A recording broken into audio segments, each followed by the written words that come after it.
Hey peeps, welcome back to the Note Coach podcast. I'm your host, Suzanne Culberg. This is episode 131 for the people pleasers in the house, titled, Are You Mad at Me? And I'm bringing back Alyse. And just before we hit record, the example you gave, which was so pertinent for this episode, school ground pickup, mums picking up their kids and you say hello to someone else and there's the blank stare or they just walk past you and the thoughts that go through your head, what have I done?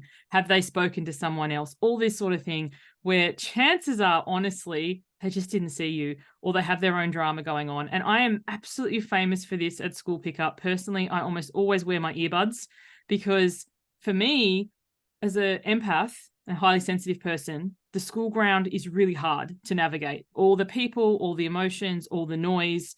So I tend to block everything out with my noise cancelling headphones. So I wonder how many people think, God, that Suzanne's a bitch. Or as you said, are you mad at me? No, I'm just trying to keep my shit together and not have a panic attack. I'm not talking about you at all. Yes. Yes. And how often can we inadvertently create somebody being mad at us? Like, it reminds me of I'm a sci-fi fan. I'm sure most of my listeners know that. In the Star Wars movies, when Anakin has the dreams about Padme dying and he does everything to stop it, but the way he goes about it actually ends up creating that. So I wonder with this, are you mad at me? Like, assuming somebody's annoyed at you, so you go and speak to this person. Oh, has such and such said something? And then based on that conversation, they may go back to such and such, and all this Chinese whispers thing happens. And it's like, there was nothing there until you stirred it.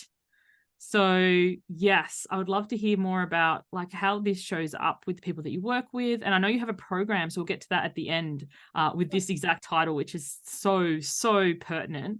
But the reason this came about because of so many years of working with clients, women who I would hear the same thing. This is not unique to one woman. This is like epidemic. This happens so often that I wrote a whole program about it, because what women will often do, I've done it myself, is kind of write the script, and you sort of personalize things without any evidence to support the idea that, what I want to do with a woman is she'll give me this example of, oh yeah, I went to the school and I saw this mom and I said hello and she didn't smile or anything. What do you think? Do you think I should, what did I do wrong? Like, and she'll spend days thinking about it and worrying about it. What could it be? And did I say something? And going over conversations in her head. I always want to wait a second. What? You're in a court of law. Let me hear the case. What evidence do you have to support that it has anything to do with you? Like, don't just accept that thought as a fact. Back it up. Often you can't. It's a fear, but it becomes this like, oh, what if? And then the wheels don't stop turning. And the other thing is that people do not spend a fraction of the amount of time thinking about us as we think they do. So true. They don't. They're thinking about themselves. Nobody's looking at you. Nobody gives a shit. They are doing their own thing. And we decide, as opposed to, maybe she didn't hear me say hello. Maybe she's having a hard time. Maybe she's doing so-and-so. Why does it have to be about you? And why have you done something wrong in your own mind? Why is that the script? I love that. And the other example I can think of is if you send somebody a text or a message, an email, and they don't respond, and the stories we tell ourselves, they don't want to come, they don't like us, they, all this sort of thing. It could be, and I know when my children were young, chances are they were watching YouTube when your message came in, and they clicked it on and then they clicked out so they could get back to YouTube. So I never even knew that you messaged me. The kids left you on red. That could be it. It also could be left you on red has caused an entire generation of anxiety disorders. If I had a nickel for every time I've heard that expression, they left me on red. When I first heard it, I thought they meant like red, like the color. I'm like, what do you mean left you on red? And then when someone explained it, like, oh, I get it, red, like, okay, reading. But there are a million stories people tell themselves about why someone didn't reply. And it's not typically, they probably looked at it, as I often do, looked at it like, oh yeah, I got to get back to them, and then did what they were doing. Because it's like, you need to reply instantly. And if you looked at it and you didn't answer, there must be a reason. And what's up with that? And what's with the attitude? And it's so funny when you Nice. say that too, because it could be the kids. It could be, as you said, you're busy. It could be your message came in at an inopportune time. Like I'm cooking dinner and I see it and I'm like, oh yeah, as you said, I'll action that later. And you forget. Like the digital age has many gifts. Like you and I are connecting from around the world. It's a totally different day here to where it is where you are in the future in Australia. That's gift and magical. But the downside is often the instant response, because we can instantly message, people will respect and expect sometimes an instant response. And one of my pet peeves is if somebody like 5 minutes later sends me the question mark. Question mark. And I'm just like, it's usually an immediate block from me because I'm like, your urgent thing is not necessarily a priority for me. And I love our previous episode we recorded. If you haven't listened, check into that, making yourself a priority. Making myself a priority is that, I check my messages and respond to them in an opportune time for me. And that is hard for people, whether it's they feel that internal pressure or what will they think if I don't respond, and it's, I think it's that the the whole internet and text messaging and all that. Yeah, it's really great for hey, I'll be there in 10 minutes, but it's not really great for communicating, and people also read into, if I, again, had a nickel for every time a client came in and said, let me read you this text. What do you think that this means? And they're reading emotion into it, or there's no tonality in a written message. It is very robotic. And it's funny with a lot of my clients, the reason I love voice messaging and I use Voxer as an app for that is you can hear my tone. Whereas when it's just written, you can read it out with what you've got going on. Like if I say, wait 5 minutes, it's like, oh, wait 5 minutes. I've got my hands full. But you could read it like a demand or a command or, Yep. Yeah, you can project your insecurities, your fears, anything onto written word, and you can read it. However, that's why, I always recommend never send any text that has any, you're trying to convey anything important or have a conversation. Because nowadays, kids will talk, when they say, I was talking to so-and-so, they don't actually mean talking with their mouth. They mean typing. I'm like, that's not talking. That's a different thing. And it's a different experience to have a conversation as opposed to a text message. But I think that the younger generation now find them synonymous, which is sad because so much is lost in the translation. How much of communication is nonverbal? Like over 90% or something. So if you're only conversing, as you said, through written, you're losing so much of that nuance. And also too, if you're an overthinker, which I totally am, and you read into it and then think and overthink, sometimes the word choice on the reply can take me so long. I'm like, I ain't got time for this. Hence a voice message, because then one and done. My whole reason my whole show is one and done is because editing, unediting, re-editing, perfectionism is just, it doesn't pay well. Very refreshing. It really is. But also too, it's just thinking, giving people the grace that you wish they would give you. So, and I'd encourage anyone listening, how often, like take a moment and think, have you responded?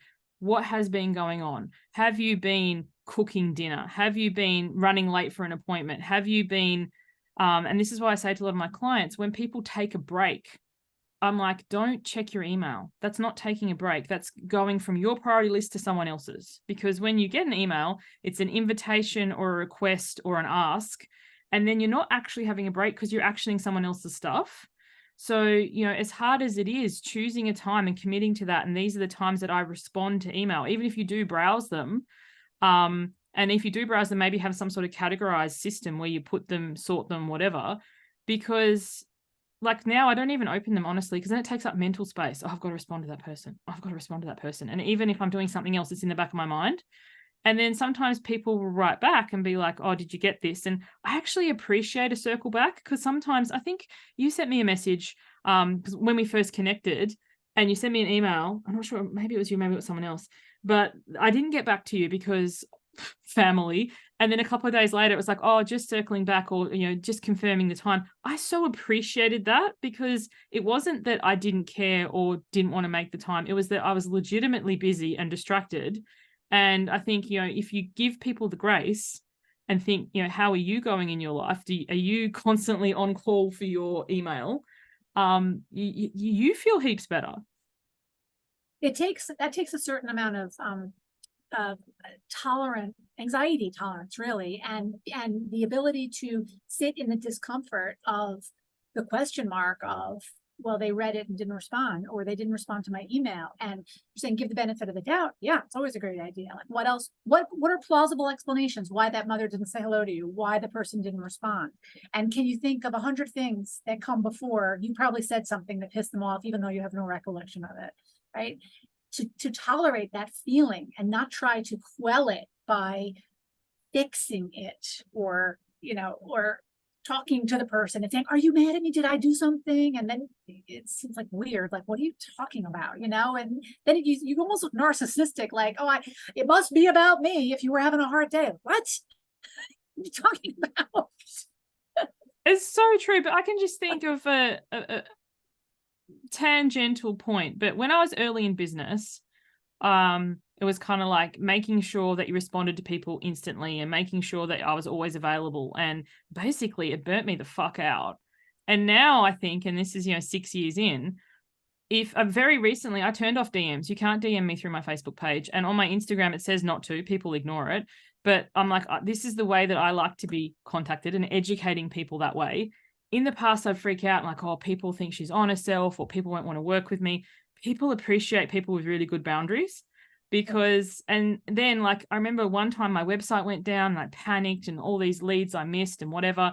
And now I'm like, if my website goes down for a couple of days and someone really wants to work with me, they'll find me. Like, I've had this person find me once. I was a guest on this show. They didn't let you use your surname. You could only be your first name. And in the beginning, I just said yes to every opportunity. Now I would, screen it a bit. But based on a sentence I said, 2 people tracked me down because they just typed in Suzanne and what if you're overweight because you overgive. And both of them said people tend to say a lot of phraseology over and over.